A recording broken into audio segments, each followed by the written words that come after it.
Good morning, second graders. It is Tuesday, April 21st.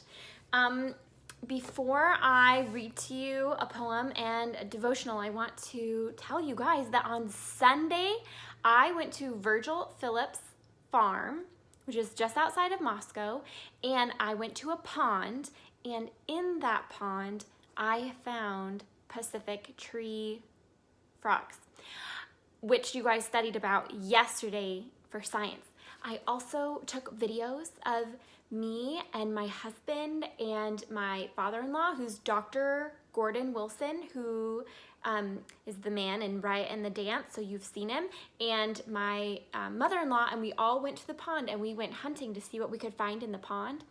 And we found lots of really cool things. I took videos and I put them up on the Google Sheets page. So if you haven't seen them yet, you should go see them.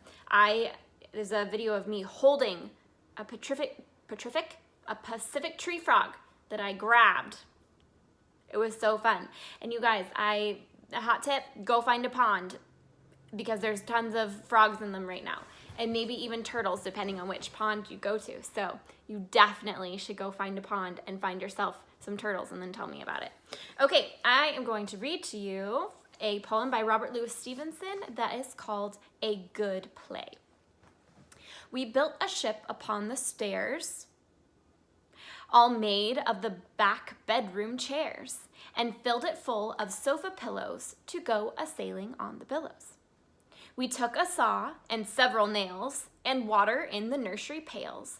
And Tom said, let us also take an apple and a slice of cake, which was enough for Tom and me to go a-sailing on till tea. We sailed along for days and days and had the very best of plays, but Tom fell out and hurt his knee, so there was no one left but me. A Good Play by Robert Louis Stevenson. Here we go.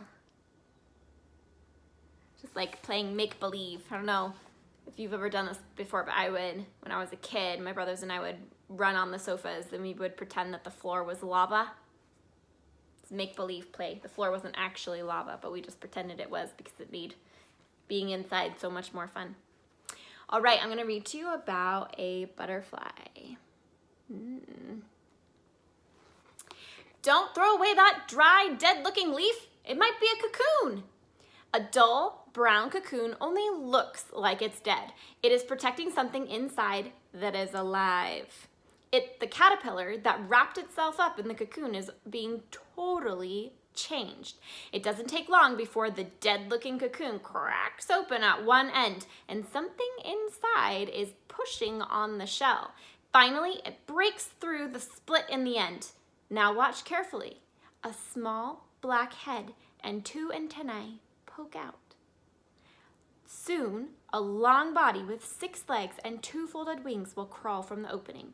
The new creature patiently rests to gain strength. Finally, it slowly stretches out its wrinkled wings and dries them in the sun. What a resurrection!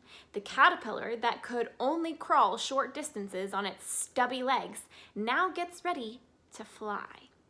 A big change happened inside of its grave. A beautiful butterfly will fly up in the sky to live a new life. In the Bible, when their brother Lazarus became ill, Mary and Martha sent for Jesus. Instead of hurrying to their home, Jesus waited until Lazarus died. When Jesus did go see Martha, Lazarus had been dead 4 days, and Jesus told Martha, your brother will rise again. I am the resurrection and the life. He who believes in me, though he may die, he shall live. Then Jesus went to Lazarus' grave on the hillside, and he said, take away the stone. And after the men rolled away the stone from the grave's opening, Jesus cried out with a loud voice, Lazarus, come forth. And Lazarus came out alive. Jesus showed his power over death. That's from John chapter 11. So think about yourselves, okay? Have you ever been to a funeral of someone that you loved? Can you picture them in heaven with Jesus alive and well?